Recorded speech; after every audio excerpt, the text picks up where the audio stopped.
Hi, I'm Ewan from Ewan-Me, and today I'm not listening to pop music. Today I'm listening to a mixture of Robbie Burns and the Sex Pistols. And do you know what happens when you put those two together? That's right, you get the Real McKenzies. The other day I was listening to a Real McKenzie song and I thought, wow, that's just such a good mixture. I really like that. So I had to have a chat with them. And here it is. Hi, I'm Ewan from Ewan-Me, and I'm here in the z-bau in Nuremberg with Paul. Hello, my name is Paul McKenzie, and I'm here with Ewan, and we're having beers. Closed. How did you come to play the kind of Scottish punk rock music? You know, it's unique. How did you come to play it?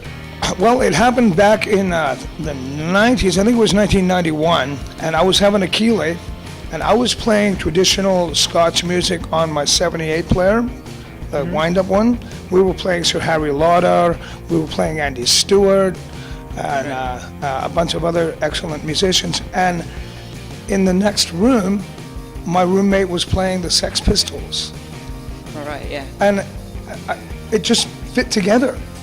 Yeah. For a moment. And I said, if it can fit together for a moment, it can fit together for 2 or 3 moments.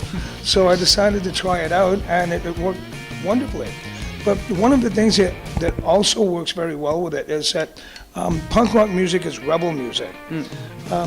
Tyrannical politicians do nothing but good for punk rock. Just watch to see what happens in the next few years.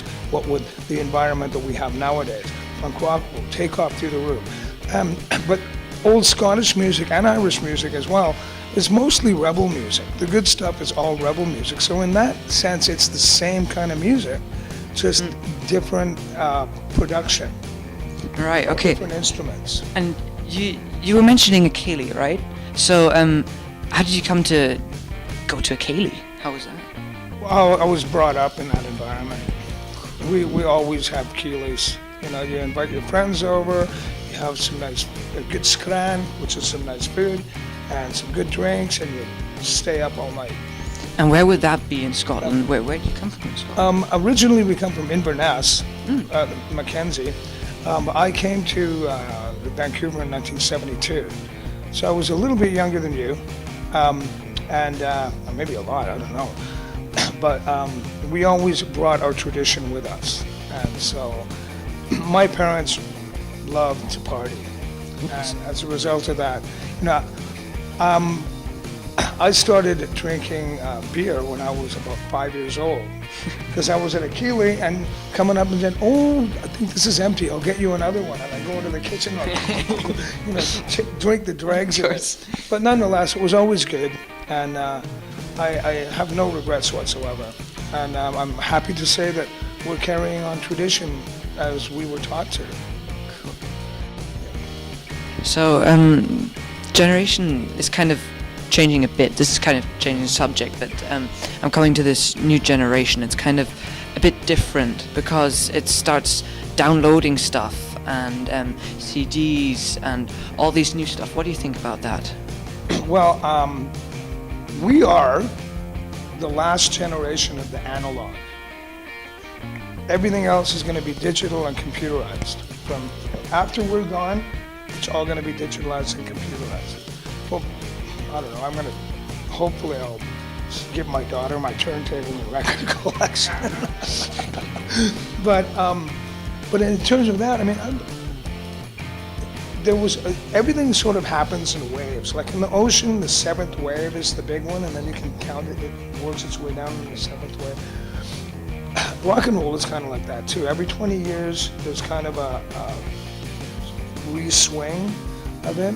And I went through, everybody came out to the clubs. Everybody supported rock and roll in the 80s and stuff before the computer. And then the computer kicks in and all the kids want to stay at home.